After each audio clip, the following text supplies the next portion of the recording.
नमस्कार बड़ वितर्क को स्वागत करुच्ची मो मलय रंजन महांती। गरीब हटाओ देश को बंचाओ गरीब हटाओ एमती अनेक स्लोगान ये गोटे स्लोगान एमती अनेक राजनैतिक स्लोगान आम शुणी मूल उद्देश्य है जे आउ देश में गरीबी रही ना समस्ते समृद्ध हे समस्ते आत्मनिर्भर हे समस्ते रोजगार करेंगे समस्त हाथ टंका आसब और से निजे समर्थ सक्षम आगू बढ़े देश भी प्रगति पथ पूरा आगे नब। प्रकृत में ये स्लोगानटा कहीं केहू आबहमान काल आम शुणी आसर जहाँ कान आमर इतिहास पढ़िक आम विभिन्न सब शुणी आसु किंतु आज रिजल्ट कण आज स्थिति कण आपण निजे देखु निजे परखु निज गाँ को देखु निजर सहर को देखु गरीबीर स्थिति कौन अच्छी प्राय केते कमिटी बढ़ी से अनुपात आम जीवा चर्चा रे किंतु आजिका डेट रे गरीबी अच्छी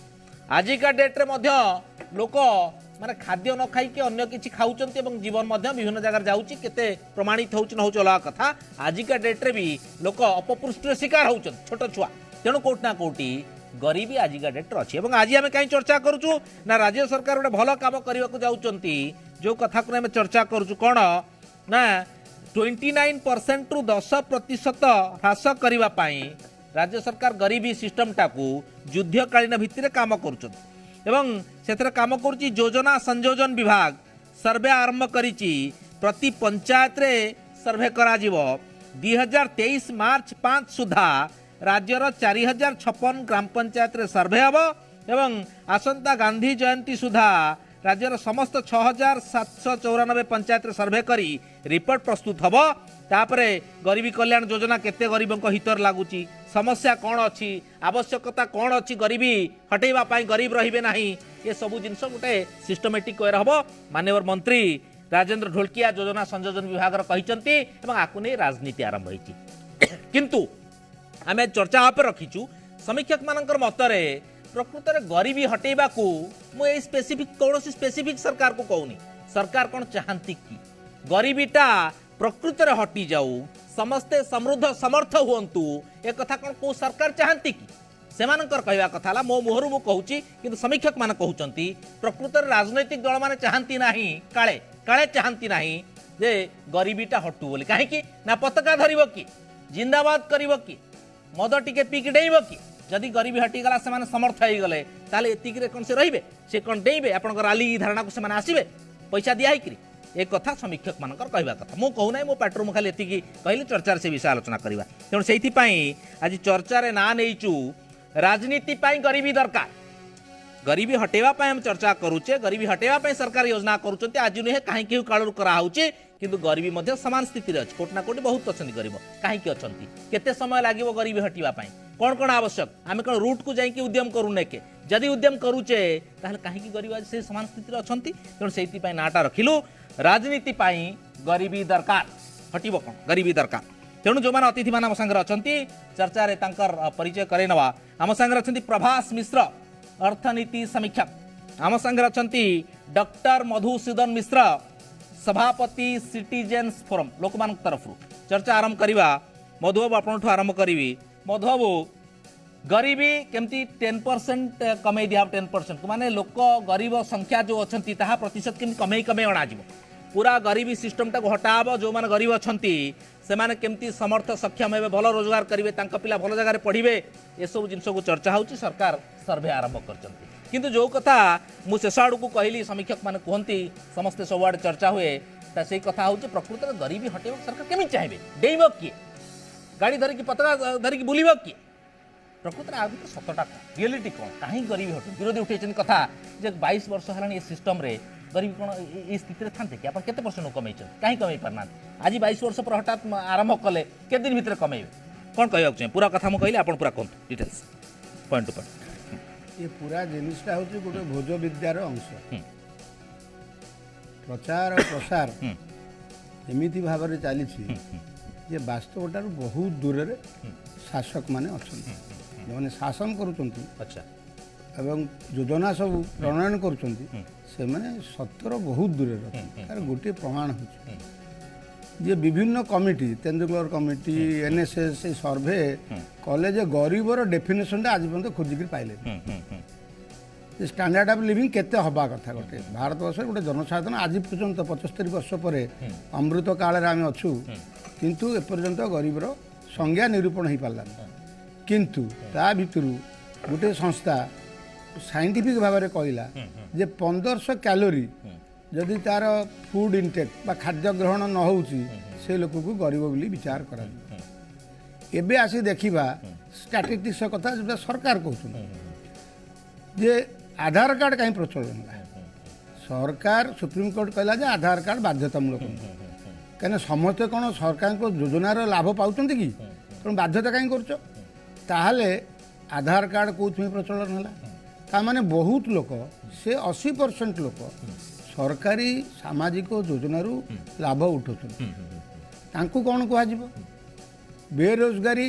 हाईएस्ट रे पहुँची एबे तो आउ किसी डाटा नहीं अवेलेबल किसी डाटा ना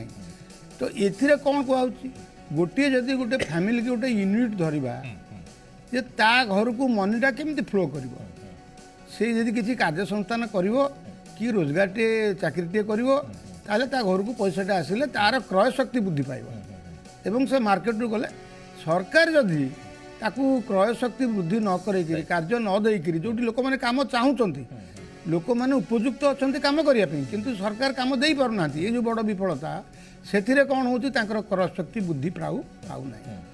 तेणु गरीबटा जिते बड़े रोगे पड़ुची ताकू मेडिकल ये सांगे सांगे निया न गले जेपर अवस्था मेडिकल अवस्था जहाँ कि जोटा आम लक्ष्य रखी 5% तो बजेट व्यय हम जीडीपी व्यय हम से आज पर्यंत हो पारा ना तेणु लोक गरीब रू आहरी गरीब होका जाए सरकार ये केमिति आपको बैलेंस करेंगे से मुझे कहली एटा भोज विद्यार अंश भोज विद्यार अंश ठीक है प्रभास बाबू आपण पाखु जावाक चाहिए गरीबीर संज्ञा कौन कौ मानक आम गरीब कहवा एवं आम राज्यर स्थिति कौन अच्छे गरीबी जब कंपारिजन नवा आपणकर अर्थनीति शास्त्र कौन कहूँ आपण रिसर्च कौन कहूँ प्रभास बाबू जे गरीबर संज्ञा कौन अच्छी एक पार्ट द्वितीय कथा है आम राज्यर स्थिति कौन कंपारेटिवली अन्य स्टेट को देखिले कि सारा विश्व को जब गोटे यूनिट हिसाब से विचार करा जाए आमर राज्यर स्थिति कौन अच्छे आम देशर स्थिति कौन अच्छे दुईटा कथा प्रभास बाबू दारिद्र्य को नहीं अनेक वितर्क माने आगुरी 70s टाइम रे गरीब हटा आंदोलन चली सरकार तरफ अनेक गुड़े प्रचेषा थिला वर्तमान किछि वर्ष धरी आ से गरीब हटा आ से स्लोगान आ ना तेणु जदि आम गरीब को देखा जे जहाँ कहले पूर्व वक्ता जे गरीब गरीब गोटे मान तार डेफिनेशन आमर विभिन्न कमिटी विभिन्न समय डिफाइन कर रंगराजन कमिटी गोटे समय कहले तेंदुलकर कमिटी कहले प्लानिंग कमिशन गोटे समय थिला बेले मन्टेक सिंह आलुवाले से गोटे मतामत जोटा कि राज्य सरकार मैंने एग्री कलेनी राज्य सरकार गोटे कथा कहले जोटा कि राज्य सरकार भी चाहती पॉवर्टी रेट कमेवाई कारण से समय ग्रांट जदि बेसी आसब ना प्लान ग्रांट गुड़ा से प्लान नॉन प्लान डिविजन थिला तेणु तेणु दारिद्र्य को नहीं आमर गोटे सहमति ना माने केंद्र राज्य भितर दारिद्र्य संख्या कौन संज्ञा कौन ता नहीं किसी आमर सहमति ये प्रथम कथा जदि सहमति ना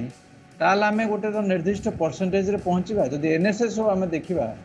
2004-05 आमर पॉवर्टी रेट था 61%, 2011-12 आमर होगला 36%। तामाने आमर 5 वर्ष 24% कमी जदि 5 वर्ष 24% कमिला माने एनुअली से मानकर पॉवर्टी रेट जोटा ओडिसा ट्रेंड अच्छी सरकार किसी करंतु बा न करंतु तार 4% 5% पॉवर्टी रेट कमुची बोली आपनकर से समय तथ्य कहूँ एनएसएस एबे आसतु 2021 रे नीति आयोग गोटे रिपोर्ट थिला जे मल्टी डायमेंशनल पॉवर्टी इंडेक्स से गोटे काढ़ले आ रोजगार को निगला ना बा खाद्य इंटेक को खाली निगला ना आमर विभिन्न इंडिकेटर को निगला जे गोटे लोक केते कंज्यूम करछि तार न्यूट्रिशन स्टेटस कौन तार शेल्टर अच्छी ना नहीं से हेल्थ अच्छी ना नहीं तार एजुकेशन स्टेटस कौन ए सब को लेकिन गोटे कंबाइंड इंडेक्स कढ़ागला जोटा कि आमर कहगला 30% ऑलमोस्ट आमर गरीब अच्छे ताମାନେ 2011-12 डेफिनेशन अनुसार मेथोडोलॉजी डिफरेंट थिले मध्य आम एग्री करवा आमर गरीबी थे 35% ताले एबे आमर अछंती 30% ताମାନେ 10 वर्ष रे आमर मात्र 5% गरीब कमी मेथोडोलॉजी दुटा डिफरेंट थाई पारे आम यदि नंबर को आम परसेंटेज को आम एग्री करवा ताले 5% कमी आमर 10% पूर्व आमर कमी थिला 5% ଲେଖା କମୁଛି ତାମାନେ ଆମର 10 ବର୍ଷରେ 5% କମୁଛି ମାନେ ବର୍ଷକୁ ଆମର 0.5% କମୁଛି ତାହେଲେ ସରକାରଙ୍କ ପାରଦର୍ଶିତା ଆପଣ ଦେଖିବେ 10 ବର୍ଷରେ କମିଯାଇଛି ଯଦି ଆସନ୍ତା 5 ବର୍ଷରେ ସରକାର କହୁଛନ୍ତି 10% କମେଇବେ ତାମାନେ 30% ରୁ ବା 29 ପଏଣ୍ଟ ସମଥିଙ୍ଗ 30 ବୋଲି କହୁଛି ଯଦି 30% ରୁ 10% କୁ କମେଇବେ ତାମାନେ 20% କମେଇବେ ସରି 10% କମ ମାନେ 20% କମିଯିବ ଯଦି 20% କମ ମାନେ ବର୍ଷକୁ 4% ଲେଖା କମ କରିବେ ତାମାନେ ଏଇଟା କିଛି ନୂଆ କଥା ନୁହେଁ ଆଗରୁ ତ 5% ଲେଖା କମୁଥିଲେ ସରକାର ଯୋଉଟା କି 2004, 5 ଆଉ 11, 12 ଅନୁସାରେ ଦେଖିବା ତେଣୁ ସେଇ ଦୃଷ୍ଟିରୁ ଆମର 5% କମିବାଟା ଗୋଟେ ଚିରାଚରିତ ପ୍ରଥା ଏଇଟା ଗୋଟେ ବଡ଼ ଜୋରରେ କହିବାଟା କିଛି ଗୋଟେ ଆବଶ୍ୟକତା ନାହିଁ ଇଏ ହେଲା ପ୍ରଥମ କଥା ନୀତି ଆୟୋଗର ରିପୋର୍ଟ ଅନୁସାରେ ଆପଣଙ୍କର ଓଡ଼ିଶାର ପୋଭର୍ଟି ରେଟ୍ ସିନା 30 ଅଛି କିନ୍ତୁ ପୋଭର୍ଟି ପକେଟ୍ ଅଛି ଯୋଉଠିକି ଆପଣ ନବରଙ୍ଗପୁରରେ ଆପଣଙ୍କର 59% ପୋଭର୍ଟି ଆପଣଙ୍କର କୋରାପୁଟରେ ଅଛି 51% ପୋଭର୍ଟି ରାୟଗଡ଼ାରେ ଅଛି 48% ପୋଭର୍ଟି whereas ଆପଣଙ୍କ ପୁରୀରେ ଅଛି 11% ପୋଭର୍ଟି କେନ୍ଦ୍ରାପଡ଼ାରେ ଅଛି 21% ପୋଭର୍ଟି ଜଗତସିଂହପୁରରେ ସମଥିଙ୍ଗ ଲାଇକ୍ 20% ହେବ ତେଣୁ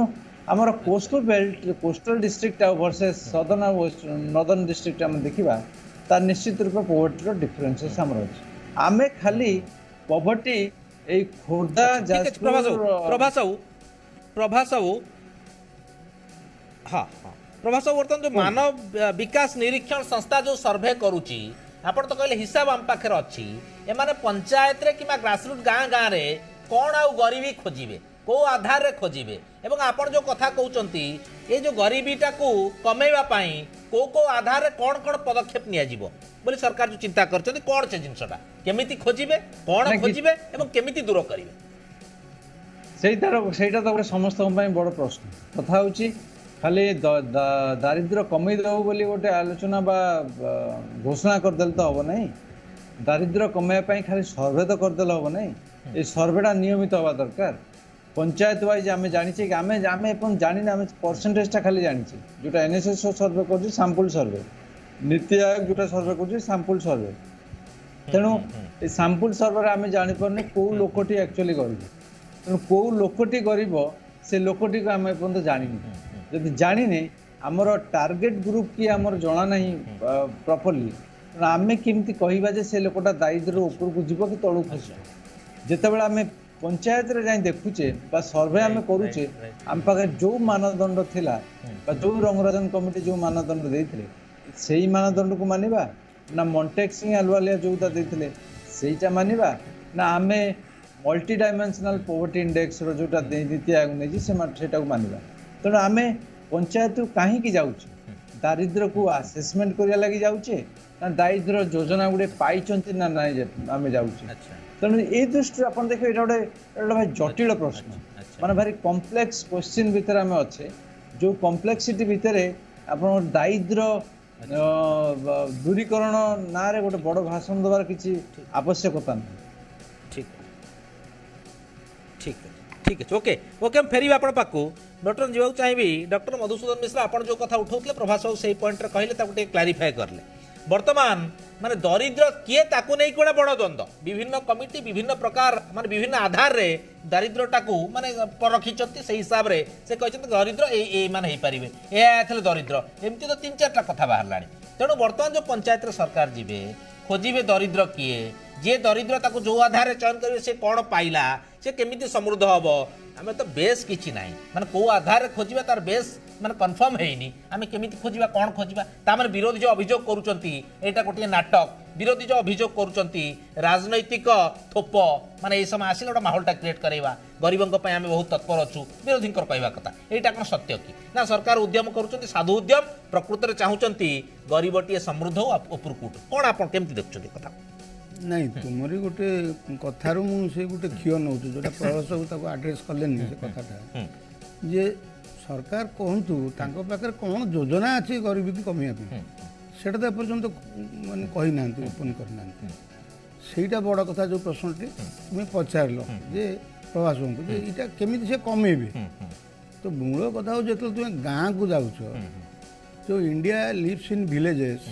एवं विलेजेस लिव्स ऑन फार्मिंग आज फार्मिंग अवस्था कौन है फार्मिंग अवस्था एमती ଯେ ସେଟଲମେଣ୍ଟ ଚକବନ୍ଦି ଏଗୁଡ଼ାକ ଠିକ୍ ଭାବରେ ହେଇନି, ଆଚ୍ଛା ଜମି ଗୁଡ଼ାକ ପ୍ରପରଲି ଯାଇନି, ସେୟାର କର୍ପସ୍ ମାନେ ଚାଷ କରୁଛନ୍ତି ସେମାନେ କ୍ଷତିପୂରଣ ପାଉନାହାନ୍ତି। କିନ୍ତୁ ସରକାର ଯୋଜନା ପରେ ଯୋଜନା କରିକି କହୁଛନ୍ତି ଆମେ ଫାର୍ମରଙ୍କ ଆୟ ମାନେ ବଢ଼େଇ ଦେବୁ, ମାସକୁ ଏତେ ଆୟ ଆମେ ବଢ଼େଇ ଦେବୁ, ବର୍ଷକୁ ଏତିକି ଆୟ ବଢ଼େଇ ଦେବୁ। ଇଏ ବେସିସ୍ଟା କ'ଣ? ପ୍ରକୃତରେ ଯେଉଁ ଲୋକଟା କୃଷକଟେ ଯାଉଛି ଆଜି ବି ବିଲକୁ ଯାଉଛି, ସେ ତାର ନିଜସ୍ୱ ଉଦ୍ୟମରେ ଯାଉଛି, ତାକୁ ସରକାରୀ ଉଦ୍ୟମ କିଛି ସାହାଯ୍ୟ କରୁନାହିଁ। କାରଣ ବହୁତ ଜାଗାରେ ଫର୍ଟିଲାଇଜର ନେଇକି ସାର ନେଇକରି କଳା ବଜାରୀ ହେଉଛି, ଦାମ ବଢ଼ିଯାଉଛି, ଲୋକ ରାସ୍ତାକୁ ଆସି ବିକ୍ଷୋଭ କରୁଛନ୍ତି। ଏସବୁ ବହୁତ ଜାଗାରେ କୃଷକ ପ୍ରାଇଭେଟ ପାର୍ଟିଠୁ ଲୋନ୍ ଆଣିକରି ସେ ଆତ୍ମହତ୍ୟା ବି କରୁଛି। ତାହେଲେ ଯଦି ଓଡ଼ିଶାର ମୂଳ ମାନଦଣ୍ଡ ହେଲା କୃଷକ, ସେମାନଙ୍କ ଯେତେବେଳେ ଅବସ୍ଥା ଭଲ ନାହିଁ, ତାହେଲେ ଗରିବୀଟା ଯେଉଁ ଡେଫିନେସନ୍ ଆପଣ କରନ୍ତୁ, ଗରିବୀଟା ଦୂର କେମିତି ହେବ? ତାହେଲେ ସରକାରଙ୍କର ଯୋଜନା କ'ଣ ସେ ଆଗେ କୁହନ୍ତୁ ଯେ ଆମେ କେଉଁ ସେକ୍ଟରଟାକୁ ଧରୁଛୁ। ନା ସେମାନେ କହିଛନ୍ତି ପରା ଆପଣଙ୍କର ଗରିବ କଲ୍ୟାଣ ଯୋଜନା ଗୁଡ଼ାକ ହିତାଧିକାରୀଙ୍କ ପାଖରେ ପହଞ୍ଚୁଛି କି ନା ଆମେ ଦେଖିବୁ। ଆପଣ ସର୍ଭେଟା ଯେଉଁ ହେବ ଗରିବ କଲ୍ୟାଣ ଯୋଜନାକୁ ପରଖିବେ, ତାପରେ ସମସ୍ୟା କ'ଣ ଅଛି ବୁଝିବେ, ଯେଉଁଠି ଯେଉଁ ସମସ୍ୟା ଅଛି ତାକୁ ଆଡ୍ରେସ୍ କରାଯିବ, ସମାଧାନ କରାଯିବ, କେମିତି ଲୋକମାନେ ଭଲ ରହିବେ, କେମିତି ଉପରକୁ ଉଠିବେ, ଏସବୁ କହିଛନ୍ତି ସେ ପୁରା। କହିଲେ କ'ଣ ହେବ? ଯଦି ମୁଁ ଜଣକୁ ଶୋଷ କରୁଛି, ପାଣି ଟିକେ ଦେଲି, ତାମାନେ ତାକୁ ଆଉ ଶୋଷ କରିବ ନା ପାଣି ଦରକାର ପଡ଼ିବନି? ତେଣୁ ପରମାନେଣ୍ଟ ଗୋଟେ ପାଣିର ବ୍ୟବସ୍ଥା କରିବାକୁ ପଡ଼ିବ, ସେ ନିଜେ ସ୍ୱାବଲମ୍ବୀ ହେଇକରି ସେ ପାଣିଟା ପିଇବ। ସେଇ ଜିନିଷଟା ସରକାର କରୁନାହାନ୍ତି କାହିଁକି? ବର୍ତ୍ତମାନ ତ ସୁପ୍ରିମକୋର୍ଟ କହୁଛି ଫ୍ରି ବିଜ୍, ଏଗୁଡ଼ା ଉପରେ ବି ବିଚାର ଚାଲିଛି ଯେ ଫ୍ରି ବିଜ୍ ଗୁଡ଼ା ଦିଆହେଉଛି, ଦେବା ଦ୍ୱାରା ଏଇ ରାଷ୍ଟ୍ରର ଇକୋନୋମି ରସାତଳକୁ ଯାଉଛି ଆସ୍ତେ ଆସ୍ତେ, ଶ୍ରୀଲଙ୍କା ଭଳିଆ ପରିସ୍ଥିତି ବୁଝିପାରେ ବି ଲୋକ ବି ଆଶଙ୍କା କରୁଛନ୍ତି। ତେଣୁ ଏଇ ଜିନିଷ ଗୁଡ଼ା କରିକିରି ପ୍ରଚାର ପ୍ରସାର କରିକିରି କ୍ଷମତାରେ ରହିବା ପାଇଁ ଭୋଟ ପାଇଁ ପଲିଟିକ୍ସ ପାଇଁ ଏଇଟା ଆମ ଦେଶକୁ କୁଆଡ଼କୁ ନେଉଛି। ଆଚ୍ଛା ମଧୁ, ଏଇଠି ଗୋଟେ କଥା ଆସୁଛି ଯୋଉଟା ସମୀକ୍ଷକ ମାନେ କୁହନ୍ତି, ସବୁବେଳେ ଚର୍ଚ୍ଚା ହୁଏ, ସେଥିପାଇଁ ରାଜନୈତିକ ଦଳ ଗୁଡ଼ାକୁ ନିନ୍ଦା ବି ଯାଏ ଯେ ଜାଣିକିରି ଗରିବୀ ସେମାନେ କମାଉନାହାନ୍ତି, କାହିଁକିନା ଗରିବ ହିଁ ରାଜନୀତିର ଗୋଟେ ମୂଳ ମୁଦ୍ଦା। ଗରିବ ପଏଣ୍ଟଟା ମାନେ ଶବ୍ଦଟିଏ, ତା ସହିତ ଗରିବ ରହିଲେ ହିଁ ପତାକା ଧରିବ। ଗରିବ ପିଲାଟି ଯଦି ସମୃଦ୍ଧ ହେଇଯିବ, ସେ କ'ଣ ପତାକା ଧରିବ ଆସିକି? ସେ କ'ଣ ମଦ ପିକି ଡେଇବ କି? ତେଣୁ ସେ ଅଭିଯୋଗଟା ଆସେ। ଏ ଅଭିଯୋଗ କ'ଣ ସତ୍ୟ ମଧୁ? ଆଜିର ଯେଉଁ ହେଡ଼ଲାଇନ୍ ରଖାଯାଇଛି ମୋଷ୍ଟ ବିଫିଟିଂ ହେଇଥିଲା। ଗରିବୀ ନ ରହିଲେ ରାଜନୀତି କେମିତି ହେବ? ରାଜନୀତି ହେଉଛି କ୍ଷମତା ଦଖଲ କରିବା ପାଇଁ, ଦେଶର ଉନ୍ନତି କରିବା ପାଇଁ ନୁହେଁ, ବ୍ୟକ୍ତିର ବିକାଶ ପାଇଁ। ଆମର ଯଦି ଦେଖିବା ଟୋଟାଲ ନ୍ୟାସନାଲ ଇନକମ୍, ତା ଦେହରେ ହାର୍ଡଲି 10-20% ଲୋକ କଣ୍ଟ୍ରିବ୍ୟୁଟ୍ କରୁଛନ୍ତି। ବାକି ଲୋକଙ୍କର ମିଶିଲେ ବାକି 80% ପାଖାପାଖି ହେଉଛି। ଇଏ ସ୍ଥିତିରେ ଦେଶ ଅଛି, ସମସ୍ତେ ଜାଣିଛନ୍ତି, ଯିଏ ବି ଶାସନ କରୁ ସେ ଜାଣିଛନ୍ତି। ତାହେଲେ ଯେଉଁଟା ରାଜୀବ ଗାନ୍ଧୀ ଥରେ କହୁଥିଲେ ଯେ ଯଦି ମୁଁ ଟଙ୍କାଟା ପଠାଉଛି 80 ଭାଗ ବାଟମାରଣା ହେଉଛି, 20 ଭାଗ ପହଞ୍ଚିଲା। ପଞ୍ଚାୟତ ସିଷ୍ଟମ ତ ସେ ସୃଷ୍ଟି କରିଥିଲେ। ଆଜି ସରକାର କହୁଛନ୍ତି ଆମେ ପଞ୍ଚାୟତକୁ ଯିବୁ, ପଞ୍ଚାୟତକୁ ଗଲେ ପଞ୍ଚାୟତ ତ କୃଷି ଉପରେ ନିର୍ଭର କରୁଛି। ସେଠି କୃଷକ ଯେତେବେଳେ ଆତ୍ମହତ୍ୟା କରୁଛି, ତାକୁ କିଛି ସରକାର ସପୋର୍ଟ ଦେଇପାରୁନାହାନ୍ତି, ସିଷ୍ଟମଟାରେ କିଛି ଡେଭଲପମେଣ୍ଟ ହେଉନି କି ରିଫର୍ମେସନ୍ ନାହିଁ କୃଷି ଉପରେ, ତାହେଲେ ଆମେ କେମିତି କହିବା ଯେ ଲୋକ ପ୍ରକୃତରେ ସରକାରଙ୍କର ଆନ୍ତରିକତା ଅଛି ଯେ ଦାରିଦ୍ର୍ୟ କମେଇବା ପାଇଁ? ତାହେଲେ କେବଳ ରାଜନୈତିକ ମୁଦ୍ଦା ନିଶ୍ଚୟ ରାଜନୀତି ପାଇଁ ତ ଯୋଉଟା ହେଡଲାଇନ୍ ସବୁ ପଲିଟିକାଲ ପାର୍ଟିର ଉଦ୍ୟମଟା ଗରିବ ରୁହନ୍ତୁ, ଅଧିକ ଗରିବ ହେଲେ ଆମ ପାଇଁ ଡେଇବେ। ବିଫିଟିଂ। ଆଚ୍ଛା ଠିକ ଅଛି। ପ୍ରଭାସ ବାବୁ, ଗୋଟେ ମେଜର କଥା ଆସିଲା ଯେ ଆମେ ଯୋଉ ଚୟନ କରିବା, ଯୋଉମାନେ ଗ୍ରାସରୁଟ୍ରେ ଗରିବ ବୋଲି ଆମେ ଯୋଉ ଆଧାରରେ ବି ଧରୁ, ଯୋଉ ମାନଦଣ୍ଡ ହିସାବରେ ଧରୁ ଯେ ଏଇମାନେ ଗରିବ, ଆଚ୍ଛା ତାଙ୍କୁ ଆମେ ଯୋଉ ଫ୍ରି ବିଜ୍ ର କଥା ଆସୁଛି, ମାନେ ଗରିବୀଟା ଦୂରୀକରଣ ପାଇଁ ଏ ଯୋଉ ମାଗଣା ସିଷ୍ଟମଟା ଏଇଟା ବେଶୀ ସହାୟକ ହୁଏ ନା କ'ଣ? ତାର ଆଧାରଟା ଆମେ ଗରିବୀ ଦୂର କେମିତି କରିବା, ଗରିବଙ୍କୁ ସମୃଦ୍ଧ କେମିତି କରିବା, ତାଙ୍କୁ ଅଧିକ ଟିକେ ଫ୍ରି ବିଜ୍ ଦେବା, ବିଭିନ୍ନ ପ୍ରକାର ବାଟରେ ଏଇ ସହାୟତା, ନା ଆଉ କିଛି ବାଟ ଅଛି? ଅର୍ଥନୀତି କ'ଣ କହୁଛି? ନାଇଁ, ମାଗଣା ବାଣ୍ଟିବାଟା ଦାରିଦ୍ର୍ୟ ଦୂରୀକରଣ ଆଦୌ ସହାୟକ ହେବ ନାହିଁ। ଏଇଟା ଆମେ ଜାଣିଛେ। ଏବଂ ଯେ ଲୋକଟି ପଇସା ନେଉଛି বা ଯିଏ ଫ୍ରି ବିଜ୍ଟାକୁ ଆକ୍ସେପ୍ଟ ବି କରୁଛି, ସେ ବି ଜାଣୁଛି ଯେ ଏଇଟା ମୋର ସାମୟିକ ଭାବେ ମୋର ଆବଶ୍ୟକତା ସିନା ପୂରଣ କରିବ, କିନ୍ତୁ ଗୋଟେ ନିରନ୍ତର ଭାବେ ମୋର ବିକାଶ ପାଇଁ ସହାୟକ ହେବ ନାହିଁ। ଏଇଟା ଆମେ ଜାଣିଛେ, ଆପଣମାନେ ଜାଣିଛନ୍ତି, ଏବଂ ଗୋଟେ ସାଧାରଣ ଲୋକ ମଧ୍ୟ ଜାଣୁଛି। ତା ସତ୍ତ୍ୱେ ଆମେ ଦେଉଛେ। ଯଦି ଆପଣ ଦେଖିବେ, ଗୋଟେ ବିରାଟ ପ୍ରଶ୍ନ ଗୋଟେ ସରକାରଙ୍କୁ ଅଛି। ଯଦି ସରକାର ବିଗତ ଆପଣ ଫ୍ରି ବିଜ୍ ନ ନେଇପାରନ୍ତି, ଟଙ୍କିକିଆ ଚାଉଳକୁ ଯଦି ଫ୍ରି ବିଜ୍ ନ ନିଅନ୍ତି, বা ଆପଣ କାଳିଆ ଯୋଜନାକୁ ଫ୍ରି ବିଜ୍ ନ ନିଅନ୍ତୁ, କିନ୍ତୁ ଆପଣ ଯଦି ଭାବିବେ ଯେ ଏଇ ଟଙ୍କିକିଆ ଚାଉଳ ଯେତେ ବର୍ଷ ଧରି ଦିଆହେଉଛି ବା କାଳିଆ ଯୋଜନା ଯେତେ ବର୍ଷ ଧରି ଦିଆଯିବ, ସରକାର କହିପାରିବେ କି ଯେ କେତେ ବର୍ଷ ପରେ ଲୋକମାନେ ମନା କରିବେ ନାଇଁ ମୋର ଆଉ ଟଙ୍କିକିଆ ଚାଉଳ ଦରକାର ନାହିଁ ସାର୍, ମୋର ଆଜ୍ଞା ମୁଁ ବର୍ତ୍ତମାନ ସକ୍ଷମ ଅଛି, ମୁଁ ମାର୍କେଟରୁ 30 ଟଙ୍କା ଚାଉଳ ମୁଁ କିଣିକିରି ଖାଇପାରିବି। ବର୍ଷକୁ କେତେ ଲୋକ ଏମିତି ଲୋକ କହୁଛନ୍ତି। ଆପଣ ଦେଖିବେ ବେନିଫିସିଆରୀ ସଂଖ୍ୟା ଅଲମୋଷ୍ଟ ସେମ୍ ରହୁଛି, ଏକ୍ସପେଣ୍ଡିଚର ମଧ୍ୟ ବଢ଼ି ବଢ଼ି ଚାଲିଛି। ତା ମାନେ ଆମେ ଦାରିଦ୍ର୍ୟ ଦୂରୀକରଣ ସିନା କହୁଛେ ବା ଦାରିଦ୍ର୍ୟ କମିଗଲା ସିନା କହୁଛେ, କିନ୍ତୁ ଲୋକଙ୍କ ଆବଶ୍ୟକତାଟା କମିନି। କାରଣ ଯେଉଁ ଲୋକଟା ବି ଟଙ୍କିକିଆ ଚାଉଳ ନେଉଛି ତାର ବି ଆବଶ୍ୟକତା ଅଛି, ସେ ନେଉଛି। ତେଣୁ ସଂଖ୍ୟା ଆଦୌ କମିନି। ଆମେ ଯେତେବେଳେ ଆରମ୍ଭ କରିଛେ ଗୋଟେ ଲୋକକୁ ଦେବା ଗୋଟେ ପଇସା ବା କାଳିଆ ଯୋଜନା ଯଦି ଆମେ ଆଜି 1000 ଟଙ୍କା ଦେଇଦେଲେ ବା ଯେତେ 3000 ଟଙ୍କା ଆମେ ଦେଇଦେଲେ ଯେ ତାର ଚାଷୀମାନଙ୍କର ଆୟରେ ବିକାଶ ହେବ ବା ଉନ୍ନତି ହେବ, ସେଇଟା ଆମର ନୁହେଁ। କାରଣ ଆମେ ଦେଖୁଛେ ଯେ ନାବାର୍ଡ଼ ରିପୋର୍ଟରେ ବା NSSOରେ ଆମେ ମଧ୍ୟ ଦେଖିଛେ ଯେ ଚାଷୀମାନଙ୍କର ଆୟ ଓଡ଼ିଶାରେ ଆମର ସର୍ବଭାରତରେ ସର୍ବନିମ୍ନ ରାଷ୍ଟ୍ରକୁ ଆମର ମଧ୍ୟ ମାନେ ସବୁଠୁ ତଳ ଥିବା ରାଜ୍ୟମାନଙ୍କ ଭିତରୁ ଓଡ଼ିଶା ଗୋଟିଏ। ତେଣୁ ସେଇ ଦୃଷ୍ଟିରୁ ଫ୍ରି ବୀଜ୍ ନୁହେଁ, ଫ୍ରି ବୀଜ୍ ଗୋଟେ ଆଦୌ ସମାଧାନ ନୁହେଁ। ଆପଣଙ୍କ ଦାରିଦ୍ର୍ୟ ଦୂରୀକରଣ ପାଇଁ ସେମିତି କିଛି ଯୋଜନା ନାହିଁ ଆକ୍ଚୁଆଲି ସରକାରଙ୍କ ପାଖରେ। ଯାହା ଅଛି ଗୋଟେ ଫ୍ରି ବୀଜ୍। ପ୍ରଭାସ ବାବୁ ଏଇଠି ଯାହା ସରକାର କହୁଛନ୍ତି ସେ କହିବା କଥା ଗରିବ କଲ୍ୟାଣ ଯୋଜନା ଗୁଡାକ ଗ୍ରାସରୁଟ୍ରେ ପହଞ୍ଚୁଛି କି ନାହିଁ,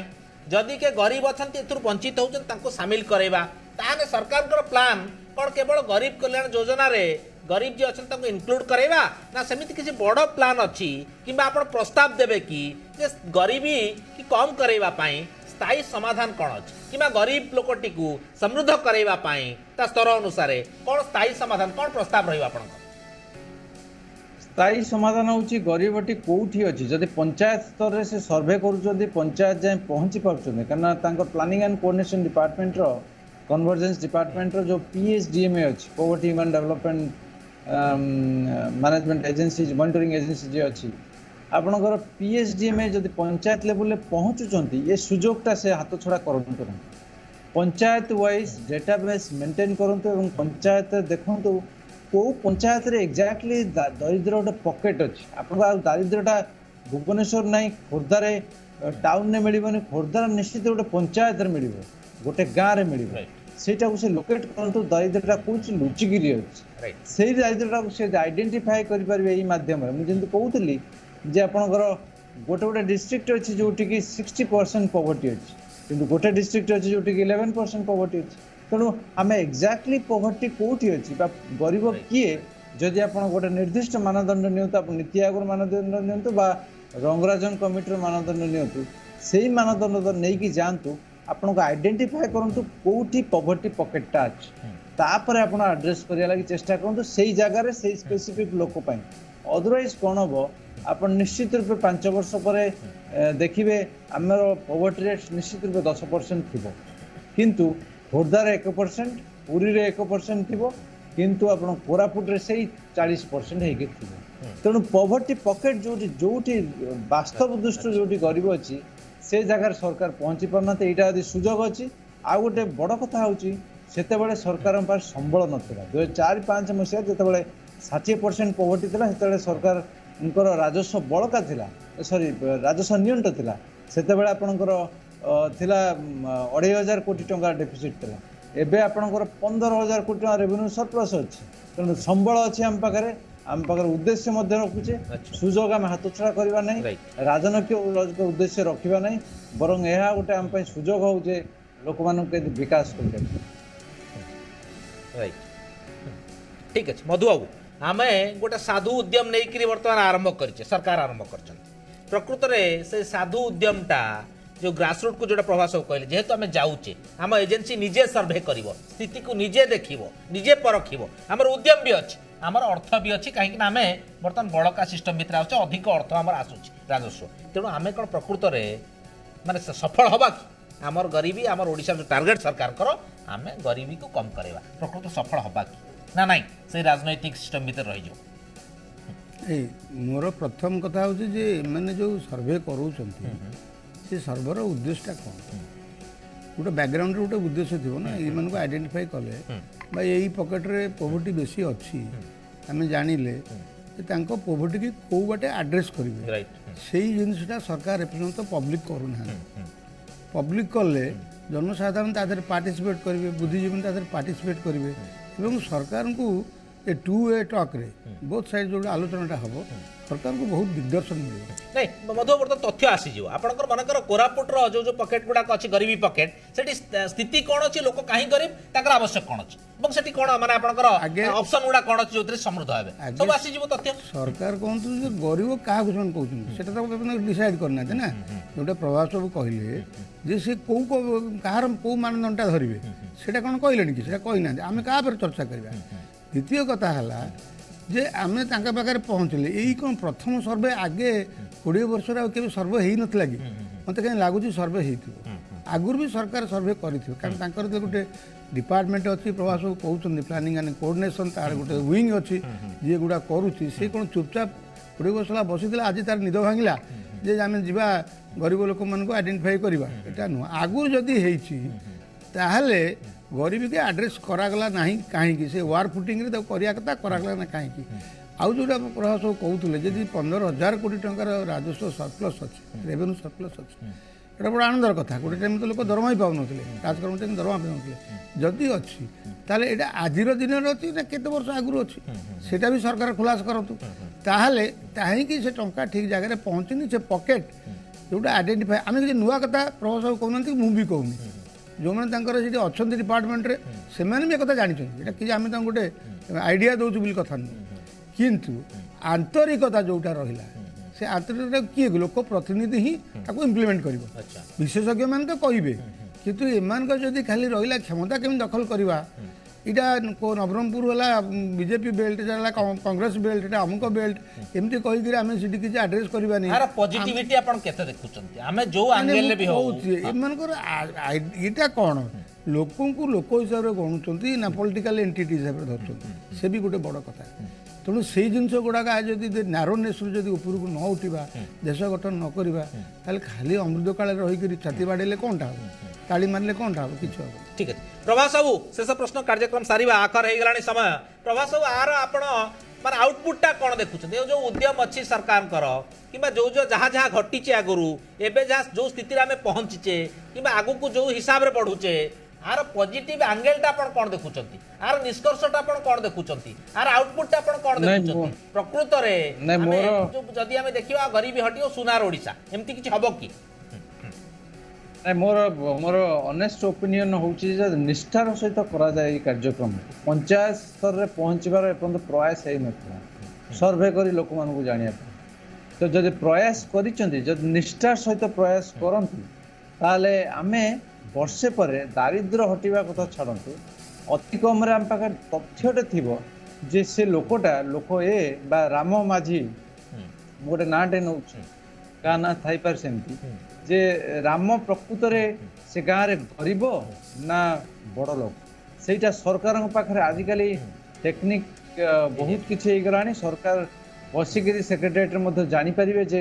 କିଏ କିଏ ଗରିବ ଏବଂ କିଏ ଉଠିଲା ନା ନାହିଁ ସେତିକି ତଥ୍ୟ ଅତି କମ୍ରେ ରାଜ୍ୟ ସରକାରଙ୍କ ପାଖରେ ରହିବ ଏବଂ ପରବର୍ତ୍ତୀ ସମୟରେ ଦାୟିତ୍ୱ ଦୂରୀକରଣରେ ନିଶ୍ଚିତ ରୂପେ ସହାୟକ ହେବ ଯଦି ଆମେ ନିଷ୍ଠାର ସହିତ କରିବା।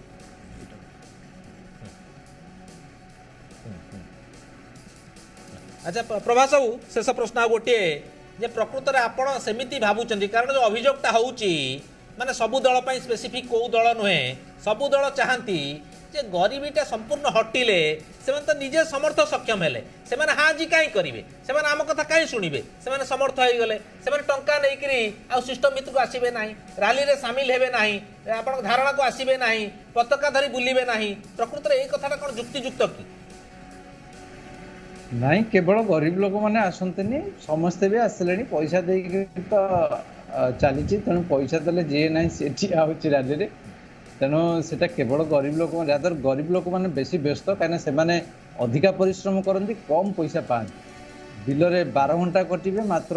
ଅଳ୍ପ ପଇସା ପାଇବେ ତେଣୁ ସେମାନେ ସବୁବେଳେ ବ୍ୟସ୍ତ ସେମାନେ ଘରଦ୍ୱାର ଛାଡ଼ିକିରି ଆସିପାରିବେ ନାହିଁ ତେଣୁ ସେଇ ଦୃଷ୍ଟିରୁ ଖାଲି ଗରିବ ଲୋକମାନେ ଆସନ୍ତିନି ଆଜିକାଲି ମଧ୍ୟବିତ୍ତ ନିମ୍ନ ମଧ୍ୟବିତ୍ତର ଯୁବକମାନେ ମଧ୍ୟ ପ୍ରିଫର କଲେଣି ଆସିକିରି ରାଲିରେ ଠିଆ ହେବା ଲାଗି ତେଣୁ ସେଇ ଦୃଷ୍ଟିରୁ ରାଜନୈତିକ ନେତାମାନେ ଯାହାକୁ ଚାହିଁବେ ତାକୁ ଆଣିପାରିବେ ସେଥିରେ ঠিক ঠিক ওকে